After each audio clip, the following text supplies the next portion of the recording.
I thought it would be really great to sum up the day with two guys who are just, as we say in the office, killing it.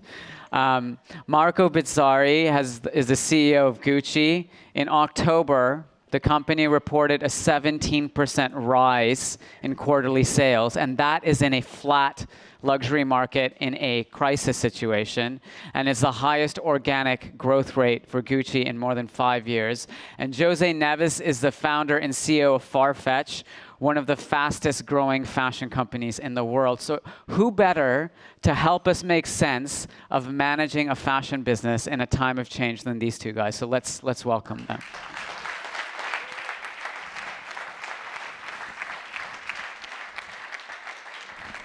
Welcome. Hi. So guys, this is going to be called a 20-minute shuffle because we need to keep moving. But I wanted to hear your reflections on the day. You know, I've seen you both sitting attentively to this to listening to all the things that we're facing in the world, and to the things that we're facing as an industry. And I'm just interested in the things that struck both of you. Maybe Marco, we can start with you. Okay, thank you. I think what I learned today is very much about bringing back emotions to our business. I mean, we talk a lot about fear and all the rest, but I think that if we start thinking about our companies, we should not add internal fear to external fear. So we should take care about what we manage, what we control, and the rest we need to be flexible. So we need to adapt organization accordingly. And so what came out today, I think, is very much about this trade-off between fear and emotion and passion. That's the reason why at the very end, everybody of us joined the fashion business. I mean, again, it's about emotions. We are not saving lives, that's for sure. So we need to take care, relax, take a distance, and enjoy first and foremost. Because I mean, this way, in the companies, in the organization, the people, the creativity can foster.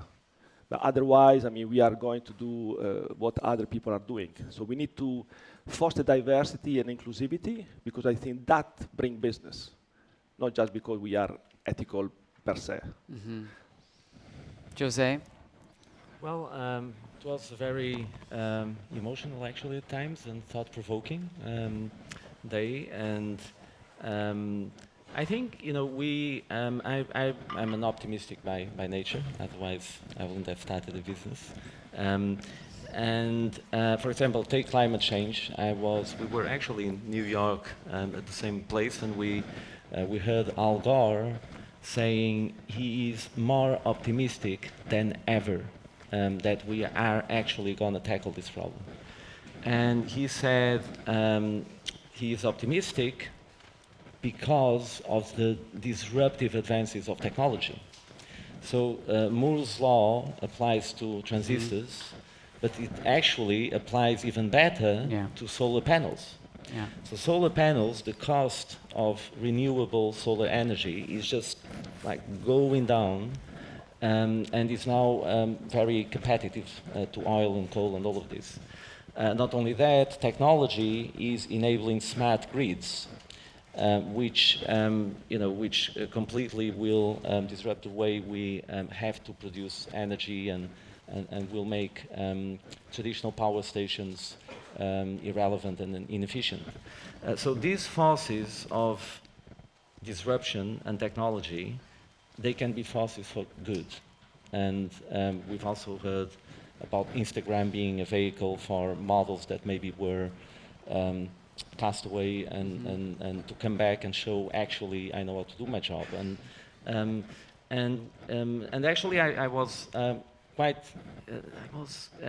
interested in the fact that for every problem we contemplated, and we need to acknowledge them, the solution were things that we also talked about.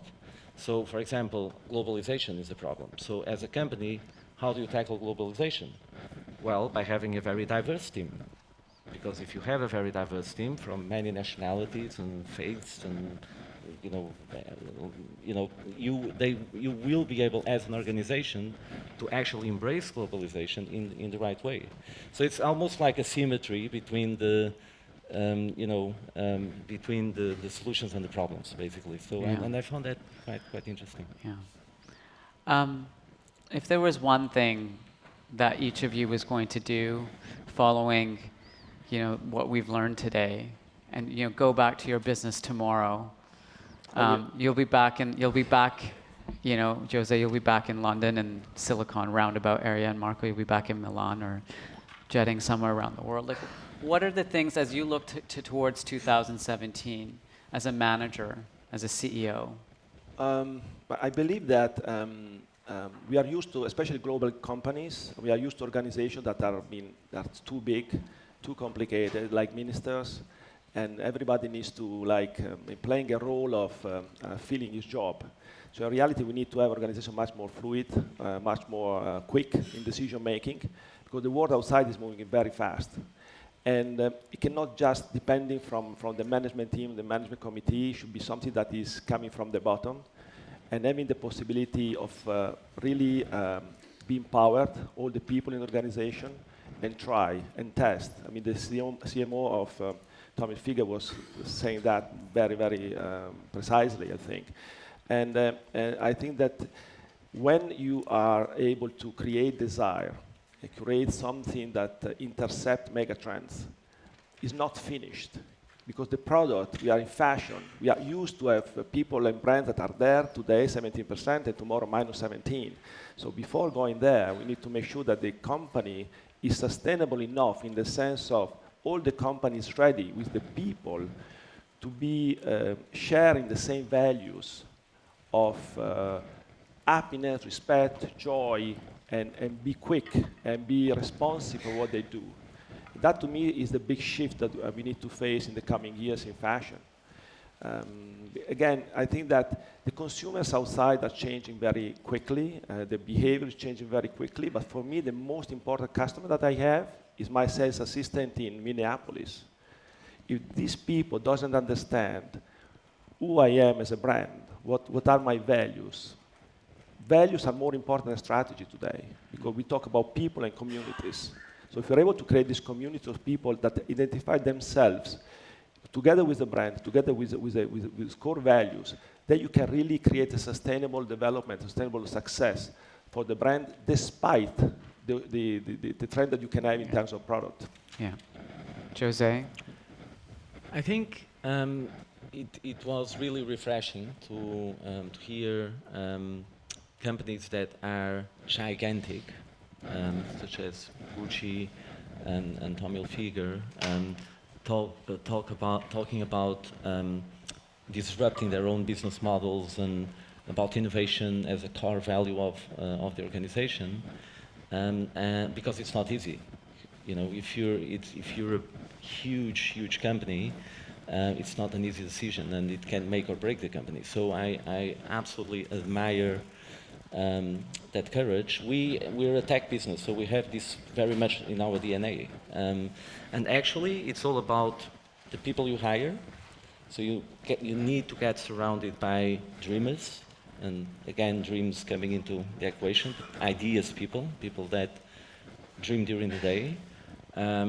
Diverse people that come from all angles. They need to have a voice. There you go, voices. And you need to listen to their voices. And then the whole organization, from investors, board members, exec, down to the person that is answering customer service, they need to absolutely buy into the culture and the values of the company. And then you need to disrupt yourself, because to call ourselves disruptors, I think it's a bit self-serving.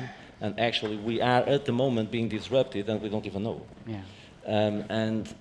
I always tell my team, to their shock, that our business model may be fantastic today and growing very fast. In 5 years, it will be irrelevant. And they ask me, why will it be irrelevant? I say, I don't know. I just know it will be irrelevant, because I never seen a tech business stay the same for 5 years and survive. Yeah. We may survive, but are we playing to win, or are we playing not to lose?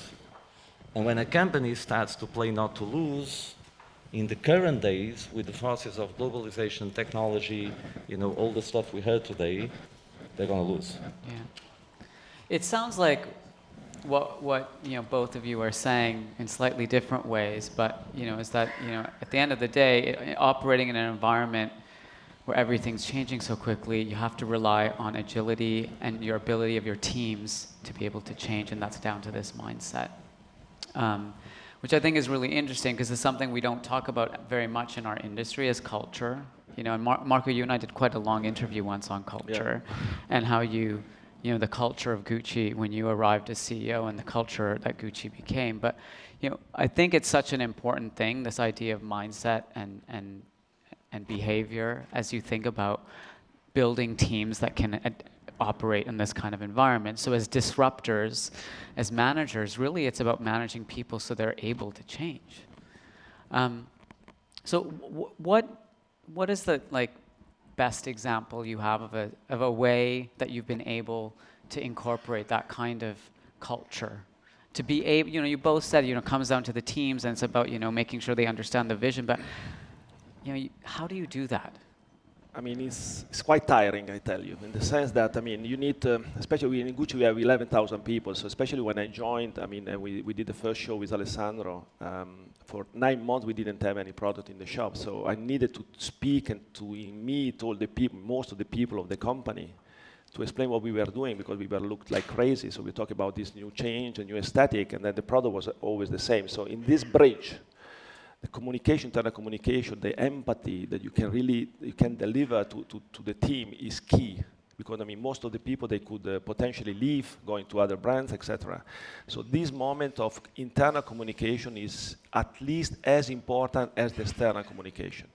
So the way in which you gather, the coherence of the people, the cohesion of the people afterwards is the key to success. On the other side, I really believe in differently from John Galliano, that I like to work with different people. So I never brought any specific person from other brands that I managed in the past. I think everybody needs to have his own possibility. And I think despite any past, everybody has the potential to grow and to change.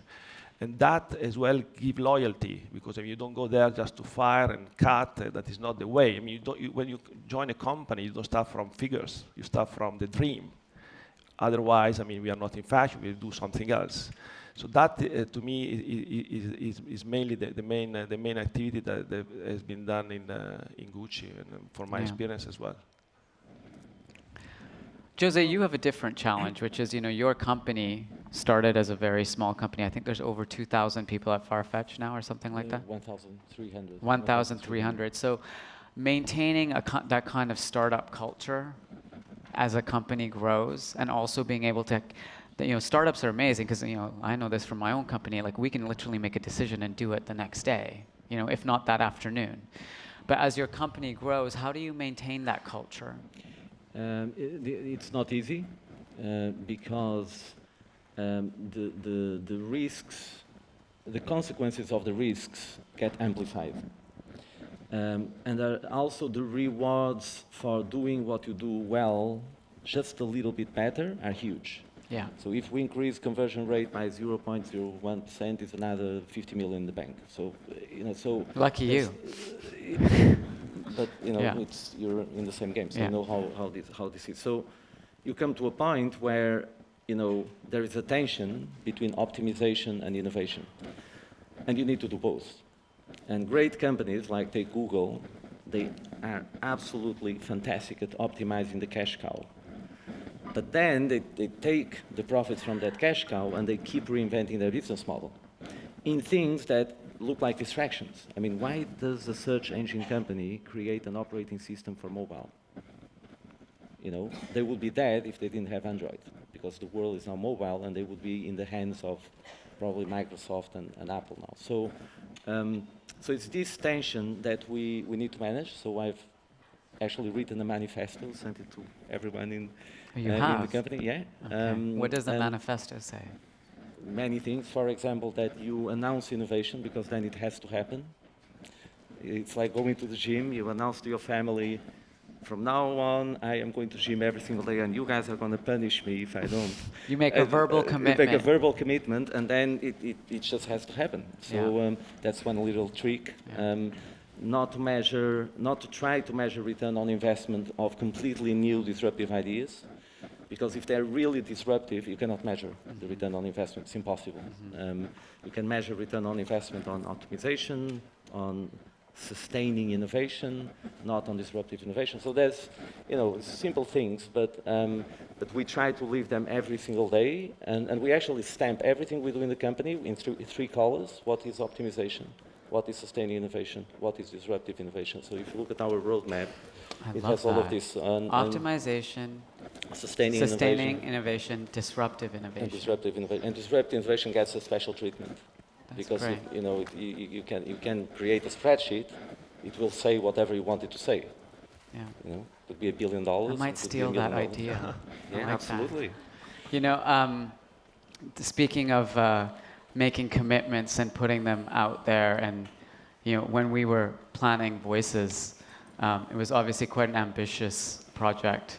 Something that I've personally been thinking about for the last, I don't know, Mima and I were talking about it at TED about 5 years ago. But yeah, we over the past year, we put out this commitment a year ago to bring together these people in this place.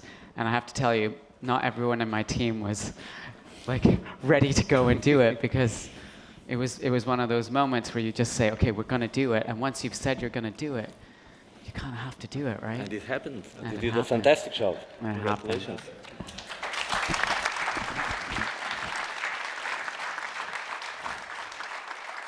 Yeah, no, it's honestly, it's been really like a dream being here today with all of you, listening to these conversations, hearing your insights, seeing your reactions. It's really been a wonderful, wonderful day. And I just want to thank everybody for all of your attentiveness and for your ideas and for being here with us. I know you're all very busy people. So I'm going to end things there so everyone can take a bit of a break. It's been a really, really quite long day, and I know people would like to rest before dinner tonight. I just want to remind you that we're currently assuming all of you are coming for dinner.